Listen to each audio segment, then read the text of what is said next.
Sejam todos bem-vindos ao canal de leitura da Inês.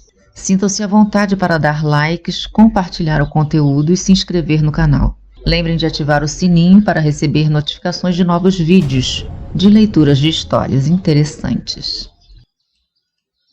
As 1001 Noites, 80ª noite. Os homens que colhiam pimenta, quando me viram, me perguntaram em árabe quem eu era e de onde vinha. Contentíssimo de ouvi-los falar como eu, satisfiz-lhes a curiosidade, contando-lhes como havia naufragado, como chegara àquela ilha e como caíra nas mãos dos negros. Mas esses negros, disseram-me eles, comem homens. Por que milagre conseguistes escapar à sua crueldade?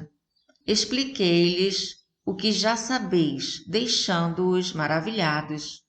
Fiquei com eles até que tivessem colhido a quantidade de pimenta de que precisavam, após o que me fizeram embarcar no navio que os trouxera, e nos dirigimos para outra ilha, de onde vinham. Apresentaram-me ao seu rei, um bom nobre que teve a paciência de ouvir a história da minha aventura. Em seguida, mandou que me dessem vestes e ordenou que cuidassem de mim. A ilha em que eu me encontrava era densamente povoada e abundante de todo tipo de coisas. Era grande o comércio na cidade em que vivia o rei.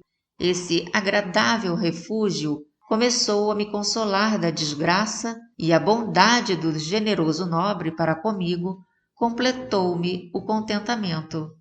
Com efeito, não havia quem, mais do que eu, lhe fosse simpático.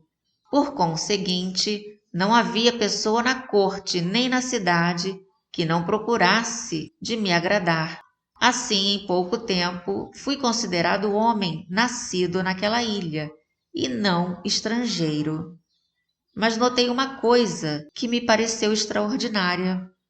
Todos, inclusive o rei, montavam o cavalo sem rédeas e sem estribos. Um dia, tomei a liberdade de perguntar ao rei por que ele não se servia de tais comodidades. Respondeu-me que eu lhe falava de coisas cujo uso era ignorado no país.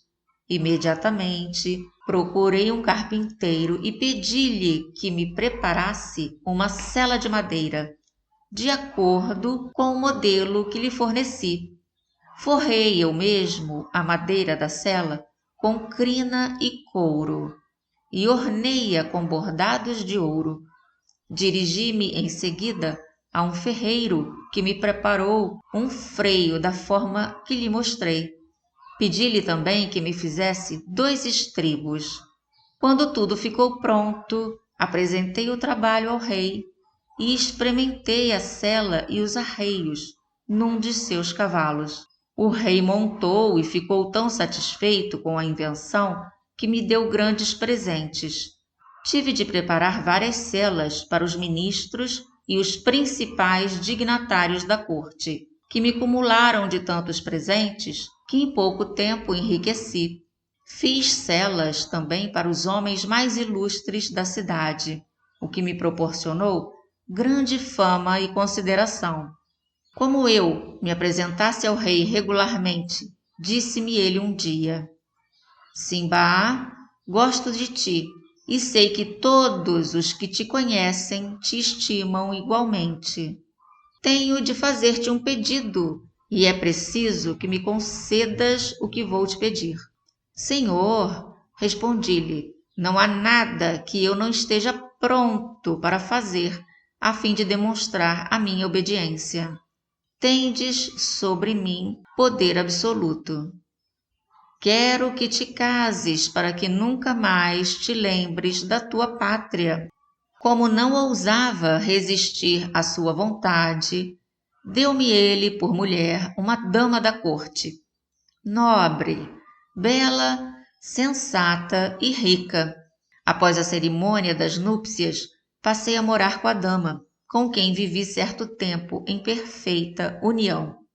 Contudo, não estava muito contente com o meu novo estado. Planejava fugir na primeira oportunidade e voltar a Bagdá, cuja lembrança me perseguia, apesar das vantajosas condições em que vivia. Estava imerso naquele pensamento quando a mulher de um dos meus vizinhos, com o qual eu contraíra excelente amizade, adoeceu e morreu.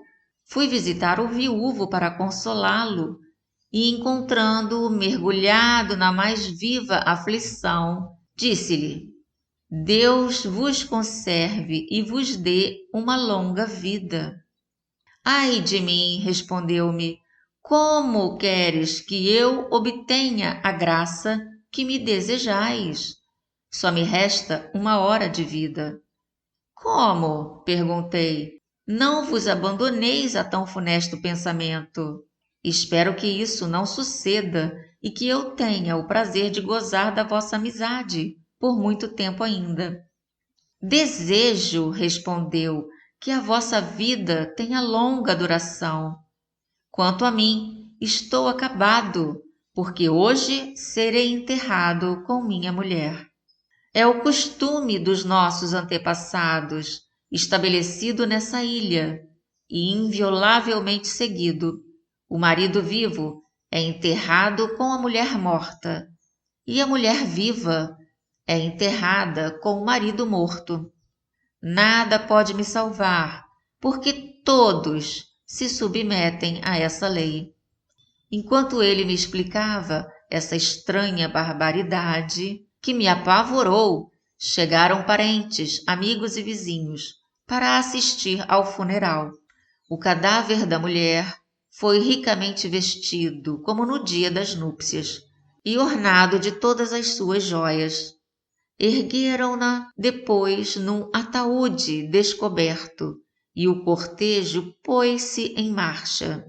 O marido, à frente deste, seguia o corpo de sua mulher. Tomamos o caminho de uma montanha elevada e quando chegamos, foi levantada uma grande pedra que cobria a abertura de um poço profundo e baixado o cadáver com suas vestes e joias. Depois daquilo, o marido abraçou parentes e amigos e, sem oferecer resistência, deixou que o colocassem num ataúde, com um pote de água e 7 pãezinhos. E assim como a mulher, baixou à sepultura. A montanha, muito extensa, corria ao longo do mar, e o poço era profundo. Terminada a cerimônia, recolocaram a pedra sobre a abertura. Não é preciso, senhores, que eu vos diga ter testemunhado com grande tristeza esse funeral. Os demais presentes não me pareceram comover-se, evidentemente por estarem habituados a cenas iguais. Não pude deixar de dizer ao rei o que pensava daquele costume. Senhor, espanta-me sobremaneira o estranho costume de reinante do vosso país de enterrar vivos e mortos.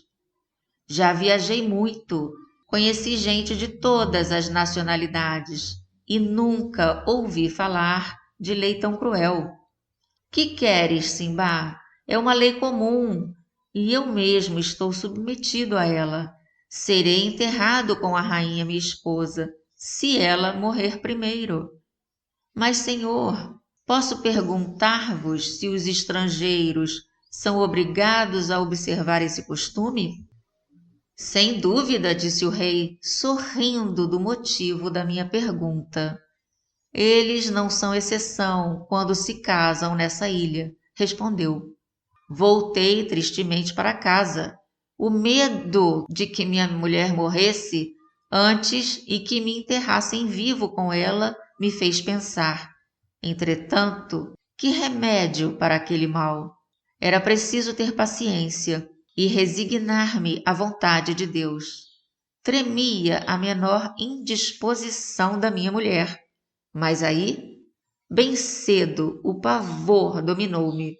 Minha esposa adoeceu gravemente, morrendo pouco depois. Sherazade, aquelas palavras, calou-se. No dia seguinte, retomou o fio da história